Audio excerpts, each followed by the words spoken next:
CMRL Exalogic സാമ്പത്തിക ഇടപാടിൽ മുഖ്യമന്ത്രി പിണറായി വിജയന്റെ മകൾ ടി വീണയ്ക്കെതിരെ SFIO കുറ്റപത്രത്തിൽ ഗുരുതര കണ്ടെത്തലുകൾ.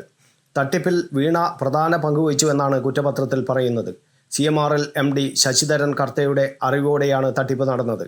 പ്രവർത്തിക്കാത്ത കൺസൾട്ടിംഗ് സ്ഥാപനത്തിനാണ് CMRL പണം നൽകിയതെന്നും പ്രതിമാസം 3 ലക്ഷം രൂപയ്ക്ക് പുറമെ 5 ലക്ഷം രൂപ കൂടി എക്സാലോജിക്കിന് നൽകിയെന്നും കുറ്റപത്രത്തിലുണ്ട്.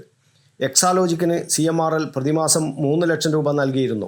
ഇതിനു പുറമെ ടി വീണയ്ക്കും കമ്പനി പ്രതിമാസം 5 ലക്ഷം രൂപ വീതം നൽകിയിട്ടുണ്ട് എന്നാണ് SFIOയുടെ കണ്ടെത്തൽ.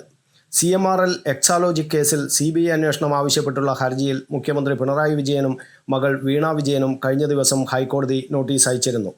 ഇന്ററിം സെറ്റിൽമെന്റ് ബോർഡിലെ രേഖകളുടെ അടിസ്ഥാനത്തിൽ കേസിന്റെ അന്വേഷണം CBIക്ക് കൈമാറണമെന്ന ഹർജിയിലാണ് നോട്ടീസ്. മാധ്യമപ്രവർത്തകനായ MR അജയന്റെ ഹർജിയിലായിരുന്നു ഹൈക്കോടതിയുടെ നടപടി. നേരത്തെ SFIOയുടെ റിപ്പോർട്ടിൽ കുറ്റം ചുമത്തിയത് ചോദ്യം ചെയ്ത് CMRL നൽകിയ ഹർജിയിൽ തുടർ നടപടികൾ തടഞ്ഞ് ഹൈക്കോടതി സിംഗിൾ ബെഞ്ച് ഉത്തരവിട്ടിരുന്നു. പ്രതികൾക്ക് സമൻസ് അയക്കുന്നതടക്കം തടഞ്ഞുകൊണ്ടായിരുന്നു കോടതി ഉത്തരവ്. കൂടാതെ CMRLനോടും സത്യവാങ്മൂലം സമർപ്പിക്കാനും കോടതി ഇടക്കാല ഉത്തരവിട്ടിരുന്നു. News bureau, Kannur media.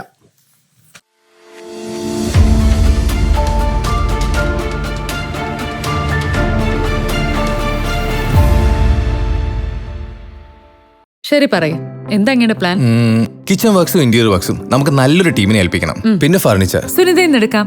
അവിടെ ആകുമ്പോ എല്ലാ മോഡൽ ഫർണിച്ചറും അവൈലബിൾ ആണ്. മോഡേൺ വേണമെങ്കിൽ മോഡേൺ, ട്രഡീഷണൽ വേണമെങ്കിൽ ട്രഡീഷണൽ. ഇനിയിപ്പോ ഇമ്പോർട്ടഡ് ഫർണിച്ചർ വേണമെങ്കിലോ അതും സുനിതയിലുണ്ട്. ചേട്ടാ, ഫർണിച്ചർ സുനിതയെന്നാണെങ്കിൽ മോഡുലർ കിച്ചണും ഇന്റീരിയർ വർക്സും അവരെ തന്നെ ഏൽപ്പിച്ചാ പോരെ? അതിനവർ ഇന്റീരിയർ വർക്സ് ഒക്കെ ചെയ്യുന്നുണ്ടോ? ഒരു വീടിന്റെ മുഴുവൻ ഇന്റീരിയർ ഡിസൈൻ ചെയ്ത് ഫിനിഷ് ചെയ്യാനുള്ള സ്പെഷ്യലൈസ്ഡ് ആൻഡ് എക്സ്പീരിയൻസ് ടീമും സ്വന്തമായ ഒരു മാനുഫാക്ചറിംഗ് യൂണിറ്റും ഉണ്ട് സുനിതയ്ക്ക്. ഇപ്പോൾ ഏത് ജനറേഷന്റെയും ഫേവറേറ്റ് സുനിത ഫർണിച്ചർ.